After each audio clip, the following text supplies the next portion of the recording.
آقا هیچ وقت گول این کلیپ های اینستاگرامی رو نخورید.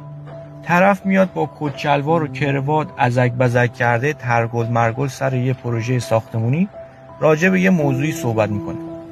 ببینید این مسائل اصلا توی کارگاه ساختمونی آنتن نمیده. بچه‌های عمران اجرایی خوب میدونن من چی میگم.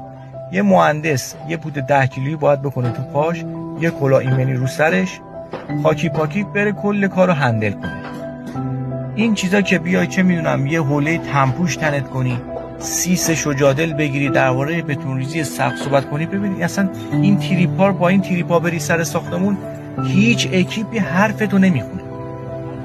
پشت یه پروژه قوی یه رئیس کارگاه قویه که از همه چیزش گذشته، ساعتها تو طول روز سر پا وای میسه، ساعتها بالا پایین میره پله‌های پروژه رو، با کلی ارگان و همسایه داره سر کله میزنه. این کسایی که میان اینجوری کلیپ پر میکنن میذارن تو اینستاگرام، اینا هیچ کارن، اینا ارث و از ارث هم تشخیص نمیدن.